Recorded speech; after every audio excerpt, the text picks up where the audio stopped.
Alléluia. J'aimerais vous parler particulièrement donc sur la fille de Pharaon. On n'en parle pas beaucoup de cette fille de Pharaon, mais la Bible en parle et on ne veut pas éviter donc cette intervention au travers de ce personnage de la parole de Dieu, un personnage qui a été charnière dans un événement particulier. La fille de Pharaon, Actes des Apôtres, chapitre 7. Actes des Apôtres, chapitre 7, et nous allons lire à partir du verset 17. Actes des Apôtres, chapitre 7, et commençant au verset 17.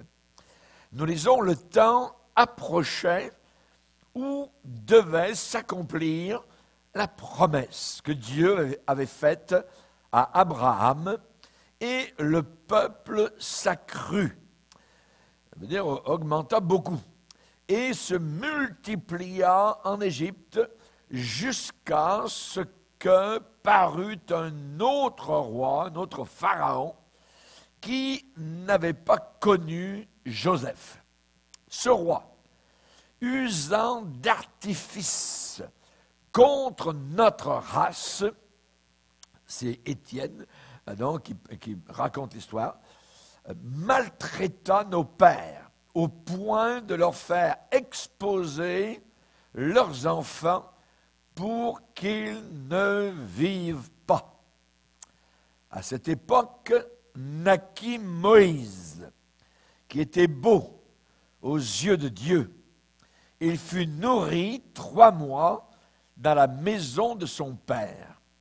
Et quand il eut été exposé, la fille de Pharaon le recueillit et l'éleva comme son fils. Moïse fut instruit dans toute la sagesse des Égyptiens et il était puissant en parole et en œuvre. Amen. Seigneur, nous sommes bénis d'avoir le privilège d'entendre ce que nous entendons. Aide-nous, Seigneur, à comprendre ce que nous entendons, car tu vas nous mesurer pour cela. Et nous avons besoin de prendre garde à ces paroles, Seigneur, afin que nous puissions y obéir, nous y soumettre, et que cela puisse nous faire grandir dans tes voies, et que nous puissions devenir forts dans les voies de Dieu. Nous te demandons ces choses au nom de Jésus. Amen. Et tout le peuple dit Amen. Gloire à Dieu. On peut s'asseoir, frères et sœurs. Alléluia. La fille de Pharaon. J'aimerais vous en parler de manière si arrêtée. Des fois, on en parle comme cela en passant, mais j'aimerais m'y arrêter de façon particulière aujourd'hui. Et on sait qu'à cette époque-là, il y avait des pleurs partout dans le pays du Nil, parce que la mort était en train de couvrir les sables comme les brumes, je dirais, du matin couvrent les provinces maritimes du Canada. C'était la mort qui régnait en Égypte. Pharaon avait publié un décret, et le décret gouvernemental devait être obéi. Et ce décret était paralysant, particulièrement pour les bien-pensants, ceux qui étaient les bien-pensants de cette nation. Il disait qu'il y avait trop d'Hébreux dans son pays et qu'un jour les Hébreux pourraient renverser la machine égyptienne et créer des problèmes. Donc, pensant à ce nombre trop important, eh bien, donc, il fallait rectifier la situation. Et la Bible déclare dans le livre de l'Exode, puisqu'on a, je dirais, dans l'Exode, ce qu'on vient de lire, c'est un rapport, donc, que Étienne a donné, mais nous avons le rapport véridique dans Exode, au chapitre 1 et 2. Et là, il est dit, donc, dans Exode 1, verset 22, Pharaon donna cet ordre à tout son peuple: vous jetterez dans le fleuve tout garçon qui naîtra et vous laisserez vivre toutes les filles. Vous jetterez donc comme de la poubelle dans le fleuve du Nil. Et le Nil, évidemment, était battu comme une barade par les queues des crocodiles, évidemment, qui pouvaient s'agripper à n'importe quel morceau de viande qui leur était jeté. Et donc, l'ordre était là, fixe, inaliénable. Vous jetterez dans le fleuve tout garçon qui naîtra et vous laisserez vivre toutes les filles. Cela s'adressait évidemment au peuple israélite, esclave en Égypte depuis 400 ans. Là, évidemment, si on pense à cela et on s'arrête et on réfléchit, on a vécu des choses comme cela avec Hitler. Durant la Deuxième Guerre mondiale, Hitler n'a pas été le premier maniaque avec sa solution juive, solution finale de Goebbels. Le plan de Pharaon était de détruire la nation juive, de détruire les Juifs en tuant tout enfant nouveau-né garçon. Vous les jetterez dans le fleuve tout garçon israélite qui naîtra. La race allait certainement s'achever en une seule génération. Aujourd'hui, vous et moi, nous reculons d'horreur devant une si grande cruauté manifestée en Égypte. Nous répugnons, je dirais, une telle cruauté. Comment un roi, un pharaon, pouvait-il être aussi diabolique que de tuer des humains? Mais n'oublions pas que notre génération est aussi diabolique. En tuant, en abattant, je dirais, en jetant aux poubelles sur une échelle que même Pharaon, je dirais, n'aurait jamais considérée, des millions de bébés qui manquent à l'appel. 60 millions manquent à l'appel en Amérique du Nord. Le roi Hérode, lui aussi, a été très, très brutal. Nous nous rappelons, évidemment, lorsqu'on parle de l'histoire de Noël, ce qu'il a fait dans sa brutalité. Eh bien, je dirais que même Hérode aurait tourné son visage avec horreur s'il avait vu la façon que nous, dans notre génération, nous agissons avec les enfants, avec les bébés. Le plan de Pharaon aurait pu fonctionner, sauf à cause de sa fille. Il avait une fille. Ce roi si méchant et si diabolique. Le grand Dieu de l'univers s'est servi d'une femme pour déjouer, je voudrais faire échouer le génocide d'une nation entière. Vous savez, dans chaque individu, il y a un merveilleux potentiel pour changer le cours d'une nation. Dans chaque individu. Un seul être humain entre les mains de Dieu qui a un vif désir d'être utilisé par le Seigneur peut entraîner une réaction en chaîne très positive. Alléluia. Voilà la situation. Il y avait un couple hébreu, israélite, qui venait d'avoir un beau garçon. Il venait de naître. C'était le papa qui s'appelait Amram et sa chère épouse Jochébed.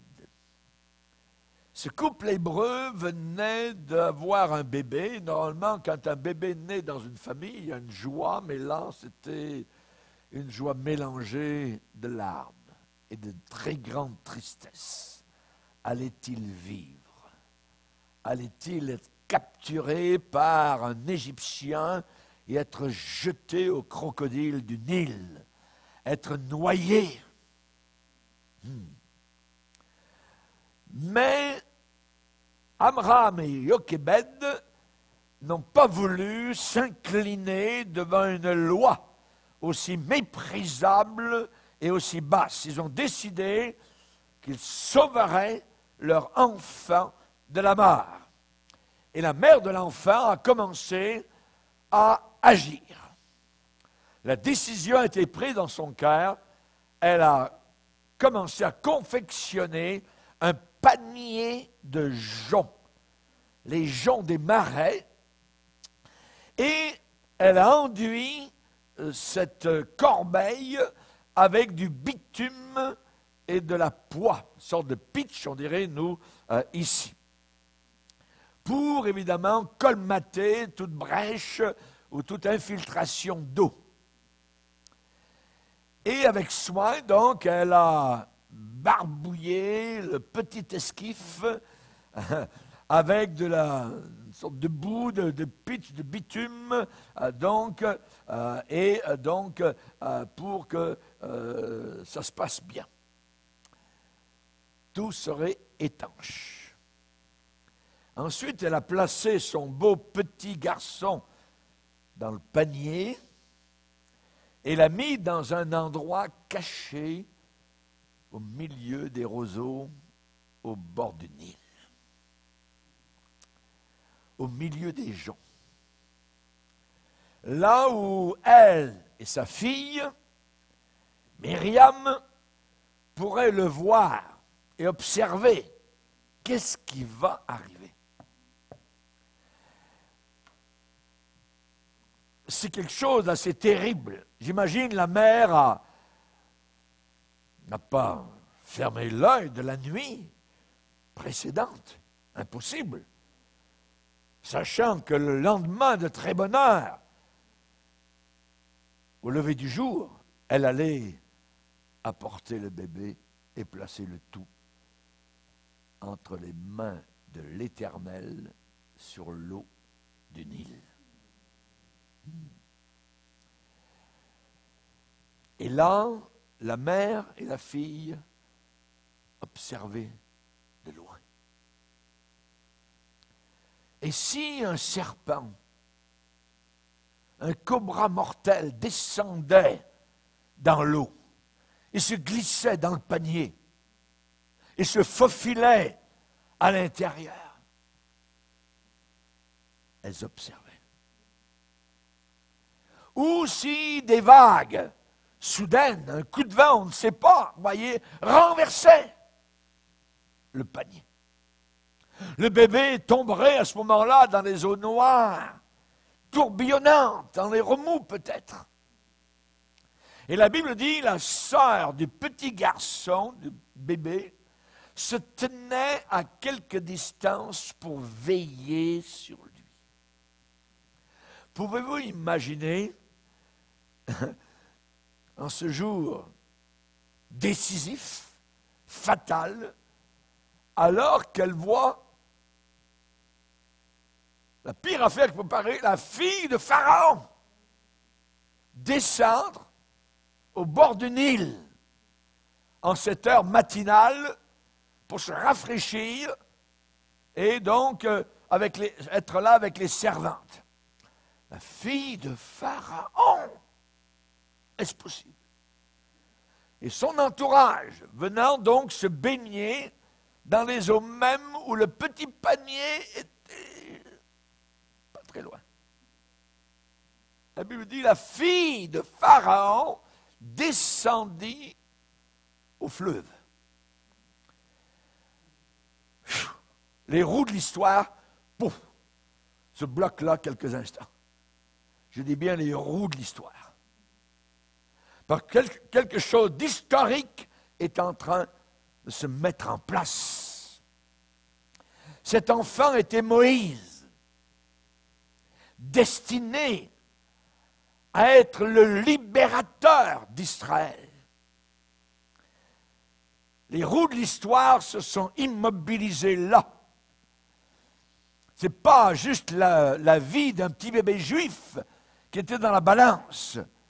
C'était la vie de millions d'Hébreux par rapport à cet événement, cette journée-là.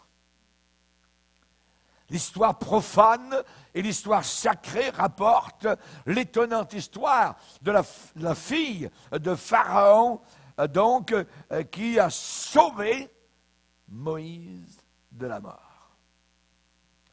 Non seulement la fille de Pharaon a sauvé la vie, mais elle l'a élevé comme si Moïse avait été son propre fils. Et dans le Nouveau Testament, il est dit que devenu grand, Moïse a refusé de continuer à porter l'appellation fils de la fille de Pharaon.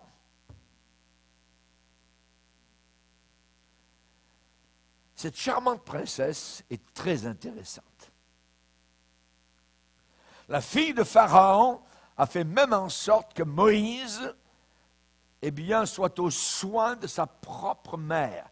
Et elle a payé la mère qui se trouvait là. Elle a regardé autour, elle a dit peut-être ça serait bien. Elle a regardé, elle a ouvert le panier, elle a dit c'est un bébé israélite, hébreu, tout ça. Peut-être que dans le coin, il y aurait une nourrice hébreu, tout ça. Pas étonnant. Ah oui, la mère était là. Et la fille de Pharaon a fait en sorte qu'elle a payé la mère pour nourrir son propre bébé. Dieu est un Dieu qui a, je dirais, le sourire facile. Alléluia. Merci Seigneur. Merci Seigneur.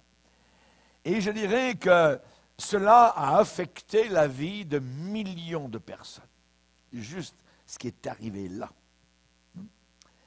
Et pas seulement à cette époque-là, mais encore aujourd'hui. Jusqu'à aujourd'hui. On ne peut pas penser aux Israélites d'aujourd'hui sans penser à Moïse. En Israël, l'Israël d'aujourd'hui, actuel, Moïse est encore révéré. Quand quelqu'un, aujourd'hui, pense à Moïse, elle doit aussi se souvenir comment Moïse a été délivré par la fille de Pharaon. Cette fille-là, elle est venue d'une culture païenne, mais en réalité, elle n'avait pas vraiment un cœur de païenne. Elle est intéressante. Elle a désobéi à son père, qui était, je dirais, le fils de Dieu. À cette époque-là, tous les pharaons se proclamaient divins. Elle a désobéi à cette divinité, à son propre père. Elle a saisi, donc, ce bébé au bord de l'eau, elle l'a découvert au bord du Nil, ce bébé qui était exposé, donc, sur le fleuve. Et ce n'était pas dans son meilleur intérêt pour elle. Elle a pris des risques, de grands risques, voyez. Le décret, la loi du pays, ce bébé devait mourir. Le décret disait, vous jetterez dans le fleuve tout garçon qui naîtra. Et là, il y a une désobéissance flagrante à un niveau élevé du gouvernement égyptien, c'est la fille de Pharaon. C'est la fille de Pharaon. Moïse doit mourir. Moïse doit être offert sur l'autel du sacrifice. Moïse doit être offert sur l'autel de l'égoïsme monumental. Il doit être offert sur la démence littérale, la folie de son père. Et donc, on sait que tous les autres étaient en train d'aider à ce massacre, ce génocide qui avait lieu déjà en Égypte. Tout le monde participait, obéissait. Et pourquoi pas elle aussi? pourquoi pas elle aussi? La grande fille du grand pharaon. Cette femme était d'une étoffe différente. Elle n'a pas voulu consentir à descendre à la mentalité barbare des bêtes des champs, même si tous les autres le faisaient. Elle n'a pas voulu. Cette fille était un être humain, avec un cœur qui battait. Elle n'était pas une bête, un animal. Elle n'a pas voulu courir avec les autres comme une meute de loups. On se rappelle, durant la Deuxième Guerre mondiale, ceux qui ont caché les Juifs chez eux, en Europe. Ceux qui ont pris des risques pour passer à la barbe des nazis, pour faire passer beaucoup de Juifs en zone libre, au sud de la France, ou en Espagne. Ils ont pris des risques. Vous relirez l'histoire de Corrie ten Boom, qui est une héroïne, qui est au ciel aujourd'hui, avec le film qui a été fait de Hiding Place, la cachette. Et vous? Et nous? Ma chère dame, je vous parle. Nous vivons au milieu d'une société décadente. Nous vivons au milieu d'une société sensuelle, de promiscuité, permissive, qui se rit totalement du mariage, qui chante l'amour, pourvu qu'on s'aime, qui tue des enfants innocents, qui tue les enfants qui ne sont pas encore nés et qui tue même les enfants nés. Nous vivons au milieu d'une société qui ignore les ordres de Dieu, les exigences du Dieu éternel, ses commandements, ses conseils. On tue les vieillards, on aide à mourir. Abomination. Nous n'avons pas besoin de prendre part à cela. La Bible dit, ne vous conformez pas. Cette femme-là, la fille de Pharaon, était déjà à son époque une non-conformiste. Et dans Romains chapitre 12, c'est l'apôtre Paul qui nous parle que nous devons être des non-conformistes.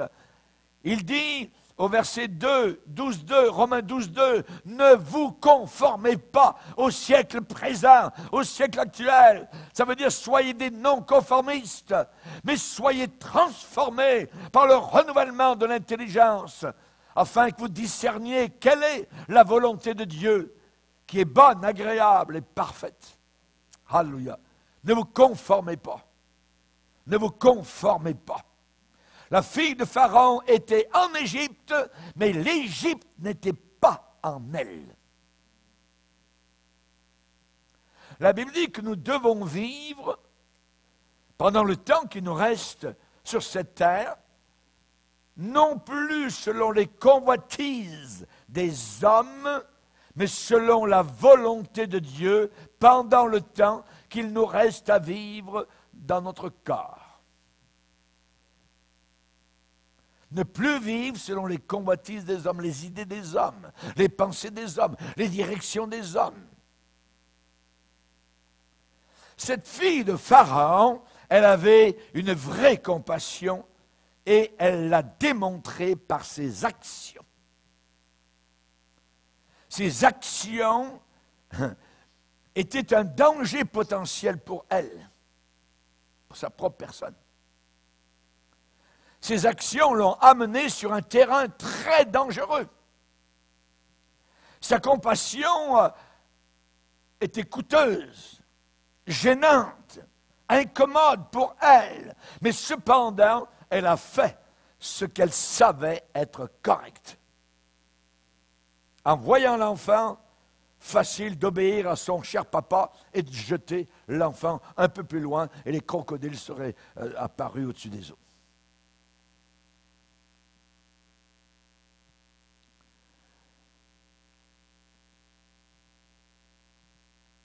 On a été parfois ému aux larmes lorsqu'on a vu certains reportages ou certains missionnaires qui nous ont rapporté, nous ont montré sur des vidéos qui avaient filmé donc des enfants en train de mourir.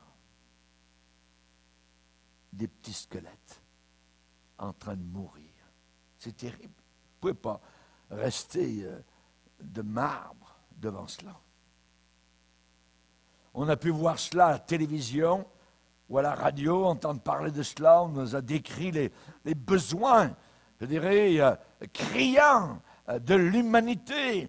Et nous avons pleuré. Mais est-ce que notre compassion ne va pas plus loin que cela? Ça ne coûte rien de pleurer. Ressentir un sens de besoin ne demande aucune implication. Je peux ressentir qu'il y a un besoin, mais je ne m'implique pas. Et ça devient une prétention. Écouter sans rien faire égale 0. Et Jésus a bien dit, lui aussi, tous ceux qui me disent « Seigneur, Seigneur » n'entreront pas tous dans le ciel. Uniquement ceux et celles qui font la volonté de mon Père. Jésus a raconté l'histoire, rappelez, on la connaît tous, même les païens la connaissent, hein, l'histoire du bon Samaritain. Le bon Samaritain. On ne retournera pas à cette histoire, mais Jésus en a parlé. Jésus lui-même, devant la foule, a été ému de compassion. Et il a agi. Il a guéri. Il a été ému une fois, il n'a pas voulu les renvoyer parce qu'ils avaient passé la grande partie de la journée avec lui et il savait qu'ils n'avaient pas mangé. Il n'a pas voulu les renvoyer, il les a nourris. Compassion. Compassion. Jésus a dit, priez pour qu'il y ait des ouvriers dans la moisson. Des ouvrières, des messagers, des messagères de bonnes nouvelles. Parce que la moisson est grande. La moisson mûrit et il y a très très peu d'ouvriers. De bons ouvriers. Si la fille de Pharaon avait été une personne ordinaire, elle aurait regardé le petit panier de Moïse, ce beau petit panier de joncs, hein, et elle aurait dit à ses compagnes, « Oh mes chers, regardez mes chers, regardez ce pauvre petit enfant que je viens de trouver, ça doit être un de ces petits bébés hébreux. N'est-ce pas une honte que mon père ait décrété leur mort? Un petit bébé si beau, elle a trouvé beau. N'est-ce pas malheureux, tous ces petits bébés qui meurent? Eh, mes amis, mes compagnes. Elle s'est mouillée. Elle a pris des risques.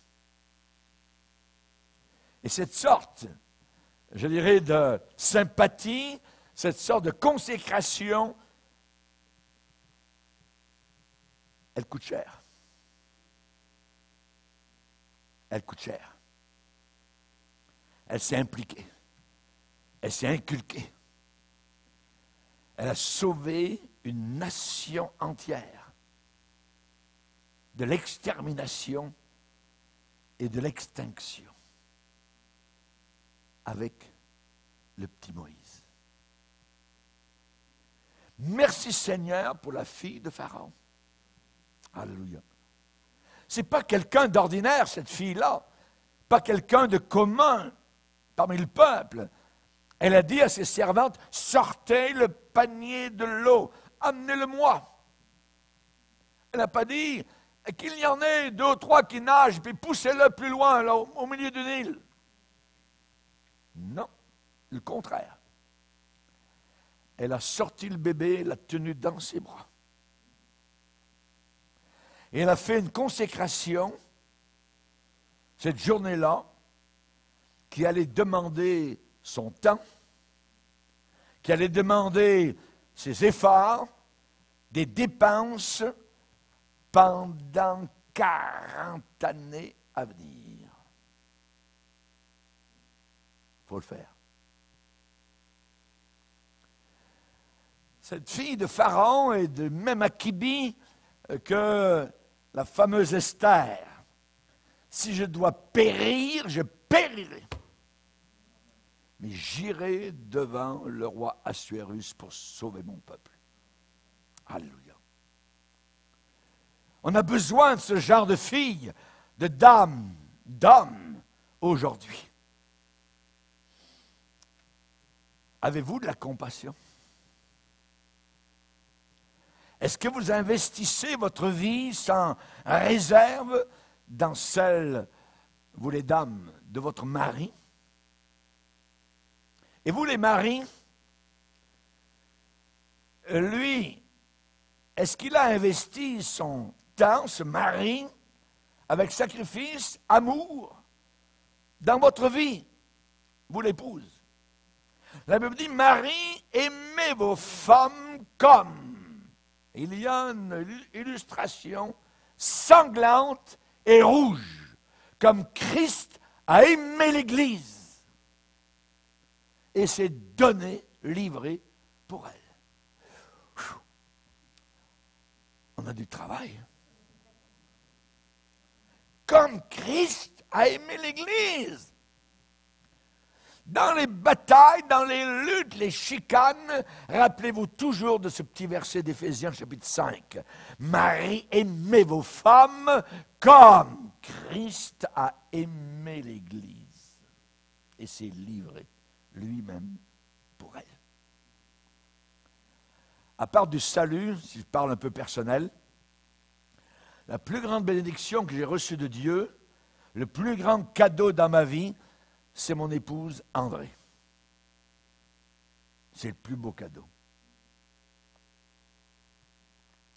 La Bible dit qu'on peut hériter de ses pères d'une maison.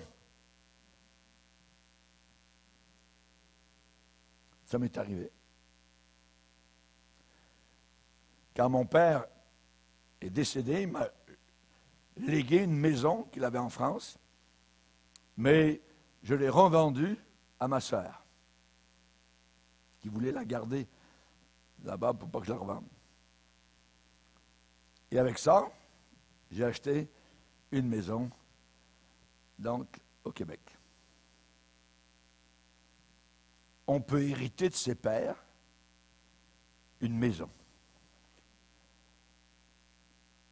et des richesses. Mais, et comme j'aime les mais de la Bible, mais, une femme intelligente, pas insensée, est un cadeau de l'Éternel. Alléluia. Une femme intelligente est un don de l'Éternel. C'est plus qu'une maison. La maison peut brûler. La maison peut être inondée. La maison peut être cassée, elle peut se détruire. Mais une femme intelligente est un cadeau de l'Éternel. Je bénis le Seigneur. J'ai beaucoup prié avant de me marier. J'étais déjà pasteur. Et le Seigneur m'a donné ce qu'il y avait de meilleur au Québec.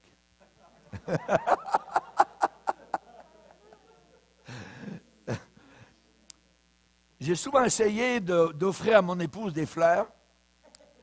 Elle n'aime pas ça. Elle n'aime pas les fleurs. Mais ce soir, ça sera quand même des fleurs.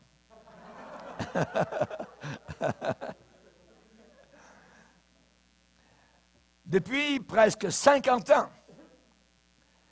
elle a déversé tout son être en moi et dans nos deux fils,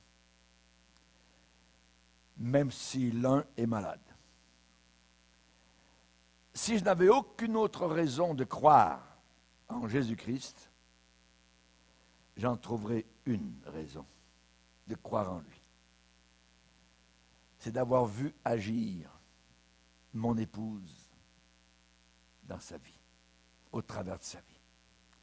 La Bible dit, qui peut trouver une femme, et elle ajoute, la Bible, vertueuse.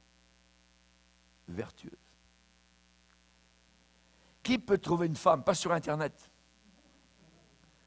qui peut trouver une femme vertueuse? Elle a plus de valeur que des perles.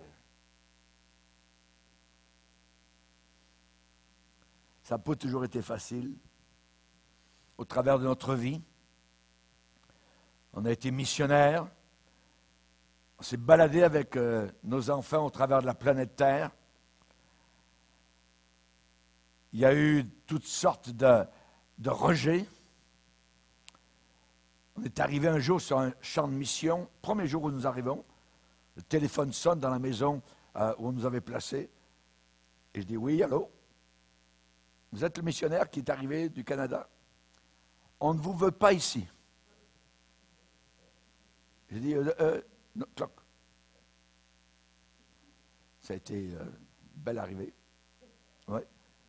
Mais on a passé au travers. On a passé au travers. André ne s'est jamais plaint une seule fois. Elle a quelque chose de merveilleux, parfois que je n'ai pas, c'est qu'elle sait faire ça. Tourner la page. Tourner la page. Il n'y a eu aucun soupir de pitié sur elle-même. Ensemble, nous avons été pionniers dans différentes églises. On en a fondé, on en a, pour d'autres, rétabli, relevé, parce qu'il y avait eu des scandales, quoi que ce soit. On a vécu des situations parfois extrêmement difficiles, mais je bénis le Seigneur. Je remercie le Seigneur pour chaque femme qui a le courage de se tenir à part de la foule, pour être sanctifiée par le Seigneur, même dans un monde qui est en train de descendre vers l'enfer. Je remercie le Seigneur pour chaque femme qui montre une compassion qui coûte. Une femme courageuse qui paye des prix parfois énormes. Des femmes qui essaient d'imiter le Seigneur Jésus. Vous savez, ce ne sera jamais les politiciens qui vont sauver notre société. Ça ne sera pas les stars, soit du stade, des sportifs de haut niveau. Ça ne sera pas le personnel des médias qui vont sauver notre génération, dont les images vont orner des magazines en papier glacé ou les photos qui décorent la première page. Ça ne sera pas les gens du nouvel ordre mondial. Ça ne sera pas les communistes. Ça ne sera pas le système scolaire. Ça ne sera pas le système médical avec leur aide à mourir. Mais ce sera les filles de Pharaon d'aujourd'hui. Alléluia, nous avons besoin de ces filles-là qui iront contre la marée et qui sauveront des milliers de personnes comme elle a pu le faire avec un seul bébé appelé Moïse.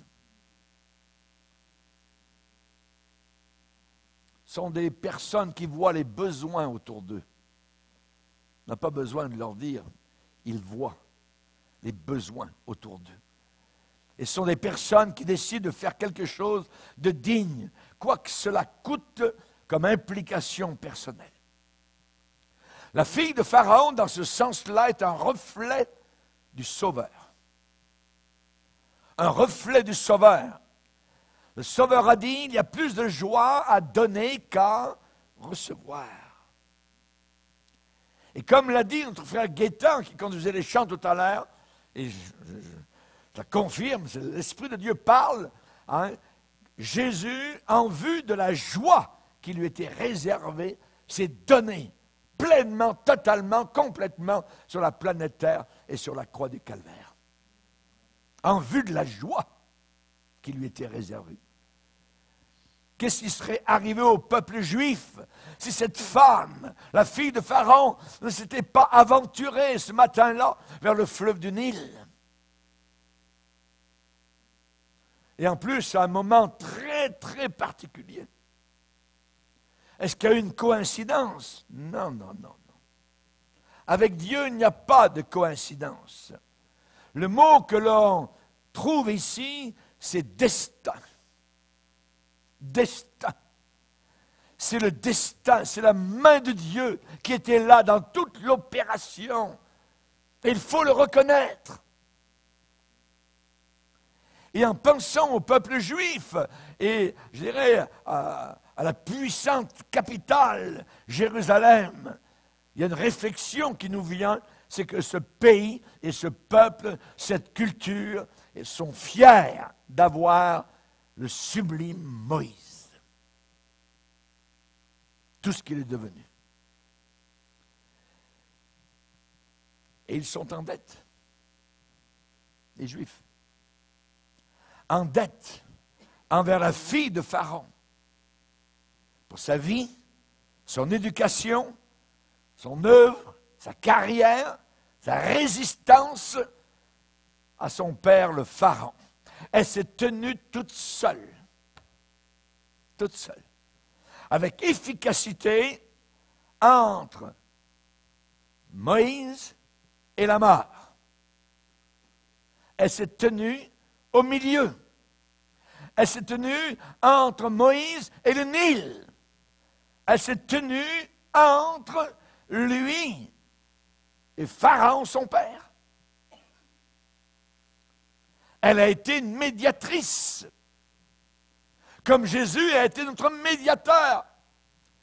Père, s'il te plaît, pardonne-leur, ils ne savent pas ce qu'ils font. Jésus nous a sauvés du fleuve obscur, ténébreux et noir, du Nil maléfique, le fleuve de l'enfer. Merci Seigneur.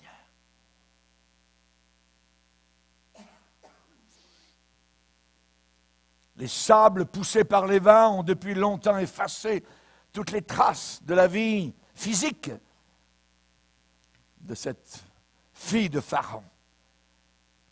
Mais cette nation d'Israël devrait se lever et dire que cette fille de Pharaon était une fille heureuse et bénie.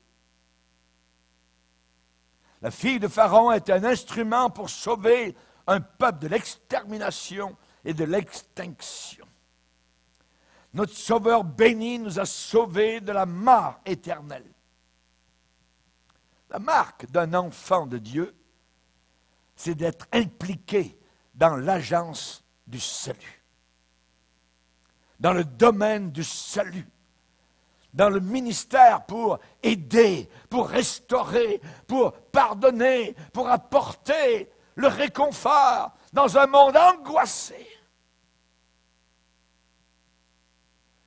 Vous pouvez penser peut-être que si vous aviez été à la place de cette belle princesse, vous aussi, vous auriez peut-être sauvé Moïse, je ne sais pas. Mais cependant, des milliers d'années plus tard, que pouvons-nous faire? Que pouvons-nous faire? J'aimerais vous dire, si vous êtes marié, vous avez un mari. Est-ce qu'il a vu la beauté de Jésus-Christ révélée en vous? Lui avez-vous démontré combien vous l'aimiez vraiment par une compassion qui coûte quelque chose? Votre mari est-il conscient de votre affection? Ce n'est pas en lui prêchant que ça va bouger. Votre mari est peut-être un inconverti, et la Bible dit que c'est la manière de vivre de l'épouse qui va le toucher, le sauver. Sans parole, sans prêchi-prêcha. Parce que vous vivez avec lui. Vous êtes toujours ensemble. Mais lui n'est pas encore sauvé. Et si vous voulez le voir avec vous au ciel, alors votre façon de vivre, votre manière, vos prises de position, votre détermination, votre pureté, votre sainteté, votre vertu, c'est ça qui va toucher. C'est quand votre vie est révélée en Jésus-Christ que ça va toucher au plus profond de lui-même. Et vos enfants? Vos enfants, avez-vous passé assez de temps pour les entretenir dans la parole de Dieu? Sur les choses de l'éternité? alors que peut-être vous passez beaucoup de temps à regarder les feuilletons à la télévision, où certains vont coucher d'un lit à un autre, d'une tromperie à une autre. Avez-vous parlé à votre enfant de Dieu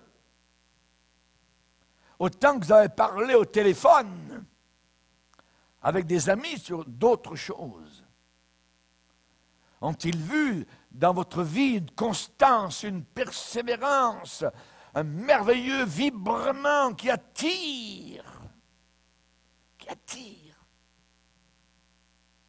Les gens ont dit au sujet de Jean le Baptiste, quand il était bébé, mais que sera donc cet enfant? La main de Dieu était là déjà dans son enfance. Et la main de Dieu était là sur Moïse dès le berceau. C'est un des rares personnages de la Bible, Moïse, où on a son histoire depuis sa naissance jusqu'à sa mort. Jusqu'à sa mort.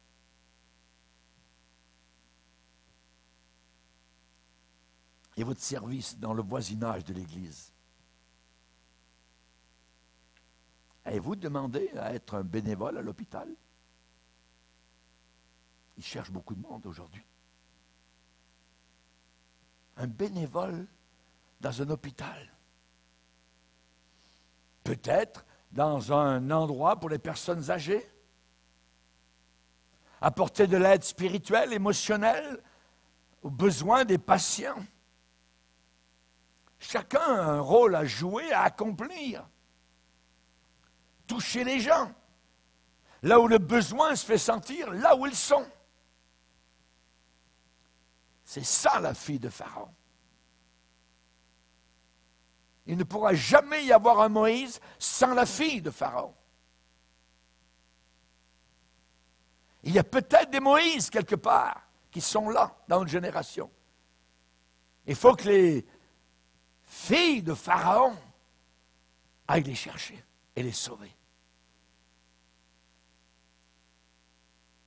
Si la vie que vous vivez n'a pas la plénitude à laquelle vous vous attendriez, posez-vous la question, est-ce que j'investis ma vie dans une sorte de service qui sauve, une sorte de service qui restaure quelque part? Nous sommes les milliardaires de la planète. Nous avons une richesse extraordinaire à l'intérieur de nous. Allons-nous laisser ça pourrir à l'intérieur? Vous vous rappelez l'histoire du lac de Galilée au nord d'Israël et la mer Morte? Le lac de Galilée reçoit de l'eau de l'Hermon qui descend et elle donne de l'eau. Et elle descend encore plus bas. Et autour du lac de Galilée, il y a des pêcheurs, des poissons. Même du temps de Jésus, il y en a encore aujourd'hui. Il y a des arbres, il y a des oiseaux, ça chante, tout ça. Mais l'eau qui coule vers la mer Morte, elle est morte. Parce qu'elle reçoit l'eau qui arrive du nord et ça ne va pas plus loin. Elle est morte. Sommes-nous Galilée ou mer morte? La fille de Pharaon a dû avoir une vie très, très, très remplie. Avons-nous une vie remplie aujourd'hui? On a une journée parfois spéciale durant l'année pour les mères, au mois de mai. Mais la question, c'est comment les choses sont entre vous et Jésus. Comment ça se passe? Jésus est le seul qui peut faire en sorte que la vie vaut la peine d'être vécue. Vaut la peine d'être vécue. Moi, j'ai passé les 50 dernières années au service du Seigneur et j'y repense parfois, je me dis, mais c'est juste il y a quelques jours. C'est une vie remplie. Une vie remplie. Baissons nos têtes. Seigneur, tu as parlé à cette dame si précieuse à tes yeux. Elle a besoin d'un sens de valeur, de dignité. Fais quelque chose, Seigneur, de valable, de valeur dans sa vie. Tu vois, Seigneur, comment son cœur, maintenant, cet instant, est en train de s'avancer vers toi, Père céleste. Toi, Père, qui a conduit, qui a dirigé la fille de Pharaon vers le Nil au moment précis où le panier du bébé Moïse était en train de flotter sur les eaux. Toi, Père, qui a conduit cette dame, qui a écouté ce message, maintenant, en ce moment précis, conduis-la, Seigneur, dans les plans que tu as pour sa propre vie. Lave, Seigneur, tout ce qui t'offense dans nos vies par le sang précieux de ton Fils. Place un but dans nos pensées, un vrai but pour les années à venir. Utilise-nous, Seigneur. Utilise ce frère.